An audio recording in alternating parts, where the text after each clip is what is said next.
ไปปฏิบัติคือว่าไปเฮ็ดงานให้มันแล้วป้าหนัก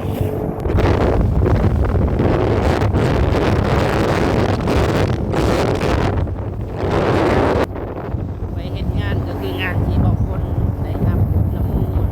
งานทับเอาเพราะว่าเพิ่นได้โทรนำให้ขึ้นไปนะที่บอกคนว่าสิบ่ขึ้นเพราะว่าญาติว่าเดือนมันแล้วซาบ่แล้วตามกำหนดเพิ่นก็เลยได้โทรให้ขึ้นไปเนาะเอาเนาะคนก็เลยจำเป็นต้องได้ขึ้นไปเนาะแล้วจะสิจบของงานทางน้องคนเนาะแล้วก็ขอให้ทางแม่บ่ได้หลายเนาะโอเคเนาะพี่น้องเนาะเดี๋ยวว่าคนก็สิพายพาบรรยากาศบ้านเมืองเพิ่นว่าเป็นอะไรเพราะว่าช่วงนี้ก็ช่วงฝนตกเนาะเห็นในเฟซเลื่อนไปทางใดก็ฝนตกน้ำท่วมเพราะว่าแต่อยู่ฝั่งลาวฝั่งไทยก็น้ำท่วมเนาะโดยเฉพาะก็คืออยู่บ้านพี่เมืองนอกเนาะอยู่ประเทศไทยถือว่าน้ำท่วมหนักเติบเนาะพี่น้องเนาะก็ฝากเป็นกำลังใจในทางประเทศไทยเพิ่นเพราะว่าอยู่จังหวัดใดอยู่เมืองใดเนาะก็สู้ๆเด้อเพราะว่าเห็นในกลุ่มแม่ๆเพิ่นว่าจังหวัดอิหยังไรจังหวัดน่านบ่ผมจะบ่เจอปานใดเนาะพี่น้องเนาะโอเคพี่น้องเดี๋ยวบางคนก็สิพายมาบรรยากาศรวมเนาะนับตั้งแต่นี่แหละไปหมดจุดหมายปลายทางก็คือเมืองมุ่นเนาะพี่น้องเนาะเมืองมุ่นลำปะมูตั้งแต่บ้านบางคนไปหมดพุ่นก็ประมาณ200กว่าลักพี่น้อง200กว่ากิโลเนาะเดี๋ยวบางคนก็สิพายมาบรรยากาศพี่น้องได้เบิ่งได้ชมบ้านเมืองเป็นอะไรคนใดที่มีสาระมีบนความมีความสนใจได้ให้พี่น้องได้เบิ่งเนาะตอนนี้ก็กำลังฮอดเมืองปทุมพรพี่น้องผู้ใดที่เคยมาลินมาเที่ยวได้เด้อทางหน้าก็คือฝนตก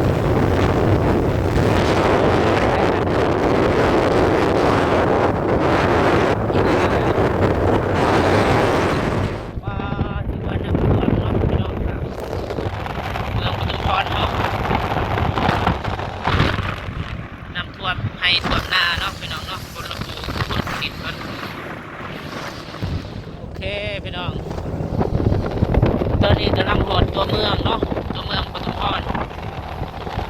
เมืองปทุมพรเป็นเมืองเล็กๆทางภาคใต้หรือว่าทางขึ้นกับแขวงจำปาสักประมาณนี้นะพี่น้อง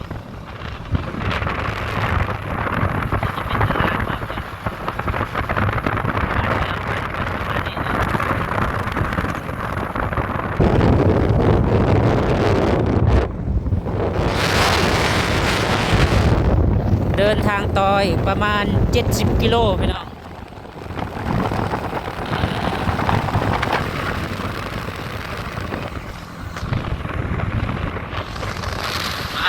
เดินทาง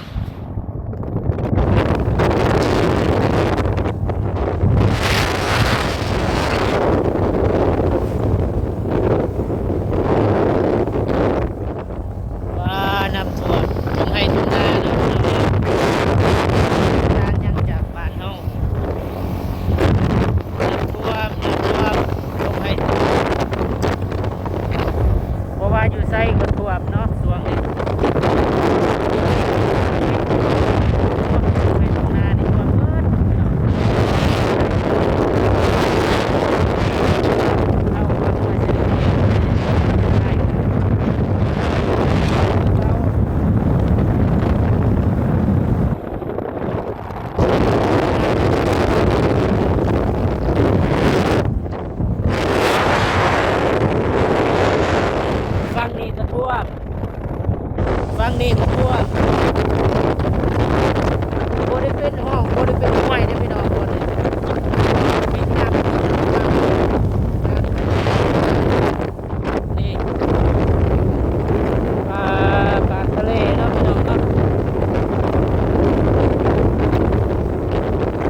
นอีกโอ้ทางยากบัดเนี่ยซื้อไปก็จะคุณแหละคนประเพ่งเนาะพี่น้องเนาะทางไปนี่จะเป็นทางที่บ่พ้นจะไปอะไรบ้านเมืองมุ่นบ้านเพิ่นแคนบ้านน้องหรือว่าท่องซื้อไปเนาะพี่น้องเนาะเด็กผู้บักมันจะข้ามบ่มือนี่เนาะว่าโซฟีบักมันจะข้ามให้ก็ต้องข้าม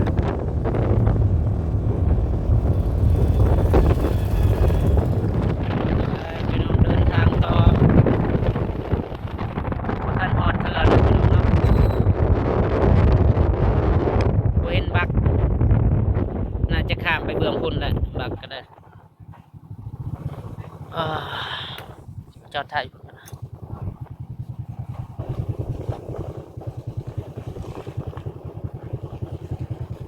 อยู่นี่แหละอยู่นี่แหละแมน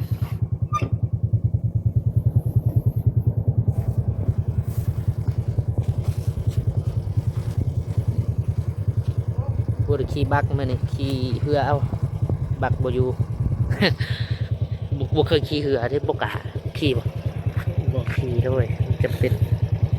ชิถาบักโพดกำลังมาเนี่ยบัก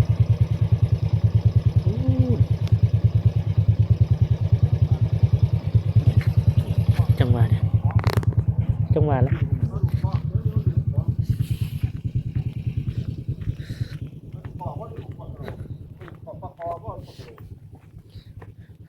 ขึ้นนอนหนับเนาะ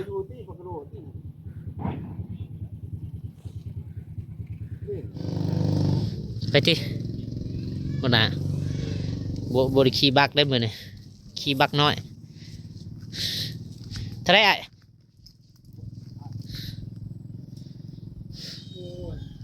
โอ้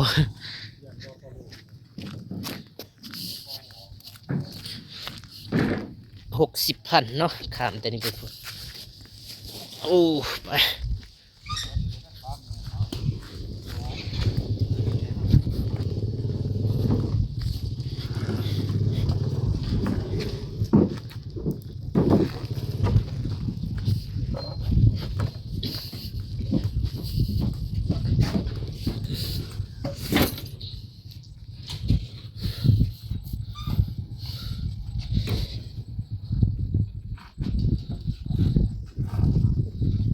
แบตโทรศัพท์ก็สิเบิดแล้ว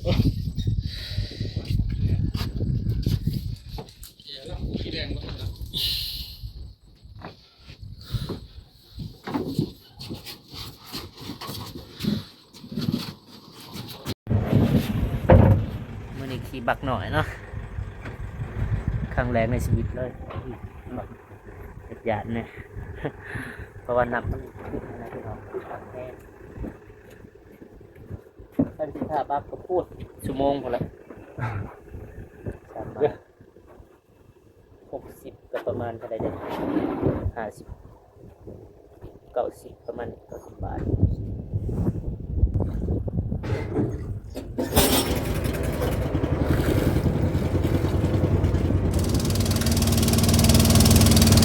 ข้ามเมื่อพี่น้องข้ามบักไปฝั่งพ้นเพราะว่าผมมีเส้นทางเนาะเขาต้องได้ขี่เรือไปแต่ว่าปกติบางคนก็สิขี่บักแต่ว่าเมื่อนี้ขี่เรือหน่อยจักรยานแน่น้ำขึ้นเนาะน้ำแห้งประมาณนี้เลยข้างหน้านี่จะเป็นเกาะเป็นดอนเนาะพี่น้องเนาะเบื้องบางคนดูนี่จะเป็นอีกบ้านนึงแล้วก็ไปพ้นอีกจะเป็นเมืองนึงเนาะเมืองมุ่นแต่ว่าถ้าที่เมื่อทางพุ่นก็มีเส้นทางบอกก็มีแต่ว่ามันยากมันไกลมันจะสอดพุ่นแหละจะสอดปากเซ่สอดไปทางวัดภู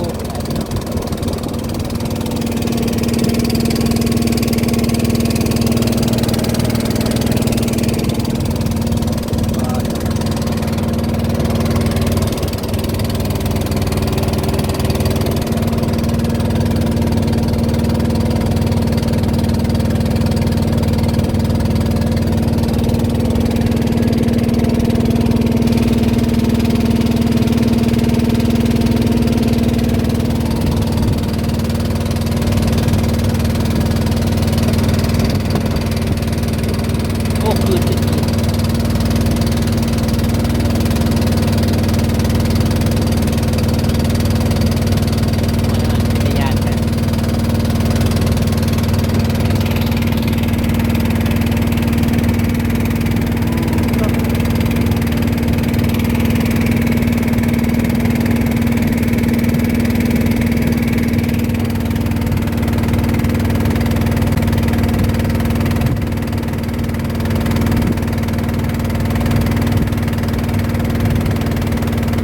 เขามีบัตรดีกว่าก็บอกรับหน่อย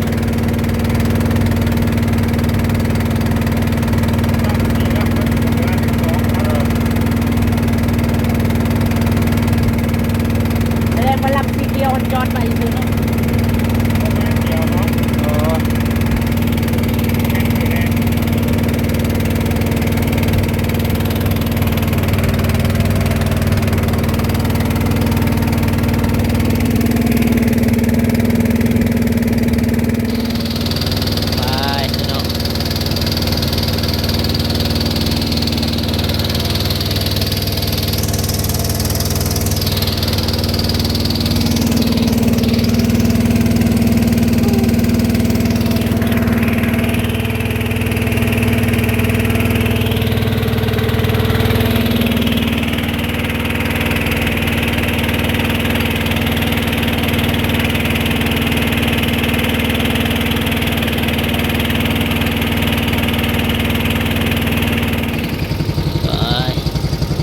พอดีชั่วโมงนึง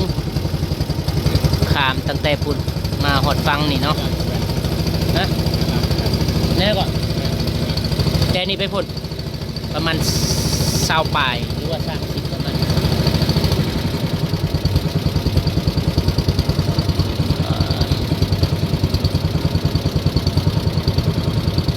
ซ้ำกับนางแลมโบ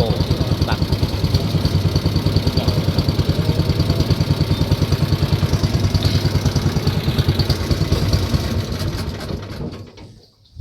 แป๊บอยู่งานนี่สิบขามเลยเข้าเมื่อบัดละบัก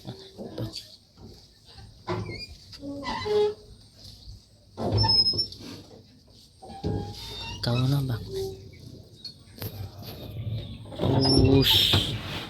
คอยไหมโอ้เอาแม่ไปจับแม่ตีนี่ทำมวยในเรือมันทำมือครับ โอ้ ลบบุ้ยมองลบดิ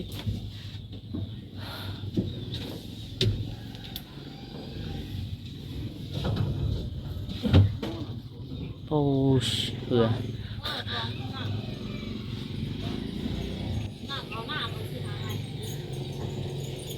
มันยังสิเข่าอีกอยู่ โอ้ยแม่เอ้ย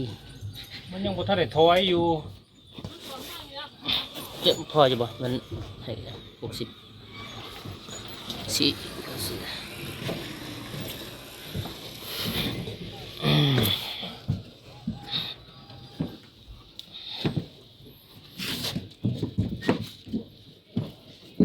ันสิมาคน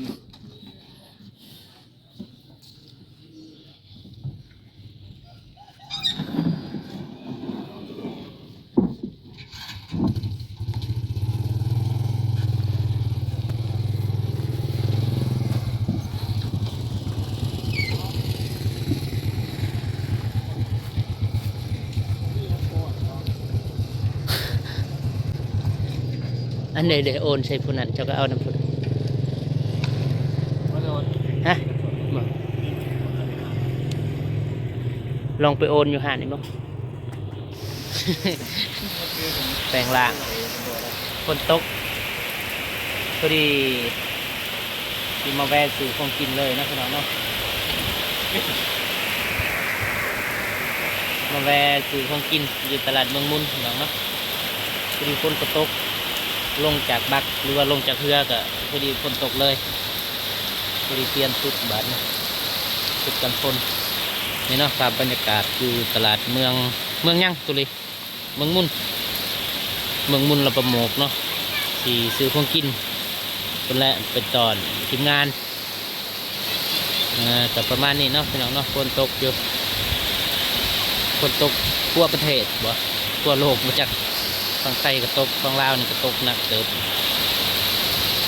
ก็ทั่วไปพี่น้องบัดนี้ฮอดสถานที่ฮอดเป้าหมายแล้วบูเห็ดฮอดใส่ป้าทั่วคือบอกมาตอนหับเว้ยสบายดีเด้อโอ้ว่าละมาจะใส่ป้าแล้วเลยนี่เนาะหัวหน้าสำนันแหละหัวหน้าคุ้มสบายดีซื้อนี่สบายดีเด้อสบายดีเด้อครบหน้าครบตาเนาะมื้อนี้เนาะนี่สร้างใหญ่เพิ่นสบายดีฮะสร้างตัดบ่นี่โอ้ยสบายดีเด้ออบอุ่นขนาดเนาะคนหลายAku start nih deh. Cok, kan start ini Pak Bon. เก็บไปกองมันเดียวเครื่องมันหาอย่างเวลาใส่ มันยุมันหยาเนาะซ้ำหังหนูอยู่นี่ แค่คนประมาณ ว้ายหัวหน้าหัวตาขึ้นมา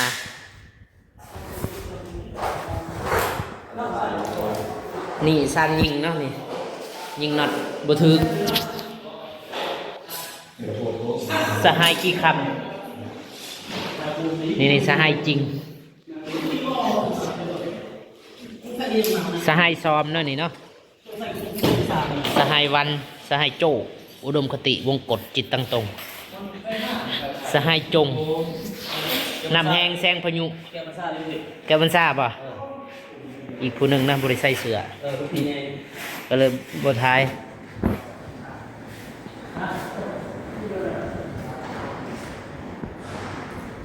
ประมาณนี้เนาะพี่น้องเนาะครับตั้งแต่พุ่นแหละตั้งแต่ออกมาแต่บาทเนาะแล้วก็จนมาหอดที่อันนี้จะเป็นบอลเห็ดกินเห็ดอยากเนาะหอมไปด้วยทงให้ทงนาพุ่นละกับประมาณนี้พี่น้องเนาะคนหมดผู้ใจผู้ใหญ่จะบุญสิทธิทานเนาะที่เขามาเบิ่งมาติดตามรับชมในช่องของเบาคนเนาะตั้งแต่จนจบนะเบาคนขอให้พรผู้ใหญ่จะบุญสิทธิทานจนอยู่เย็นเป็นสุขสุขกายสุขใจเด้อเสื้อผ้าแข็งแรงคนเจ็บบ่ได้คนไข้บ่มีนำไปโดนพัฒนาใจเขาบ่ได้สนใจก็หาทางทีมงานเฮาแต่ว่าผู้ใดอยากเฮ็ดเฮือนเฮ็ดซานหรือว่าอยากตกแต่งติดเพดอกเพดานสามารถติดต่อหาทางเบาฝนเนาะไปเฮ็ดอยู่ไสอยู่ไทยก็ไปฮอดไทยเนาะขอแต่ราคามันดีไปบ่ไทยไปบ่ชายจงไปขาดตัดอยู่ทางสมมุติว่าอยู่ไทยไปบ่ราคาดีเนาะไปเฮ็ดพาสปอร์ตอีกเดือนหนึ่งโอเคประมาณนี้แล้วพี่น้องเดี๋ยวบางคนก็สิขอจบคลิปเพียงเท่านี้เนาะบ๊ายบาย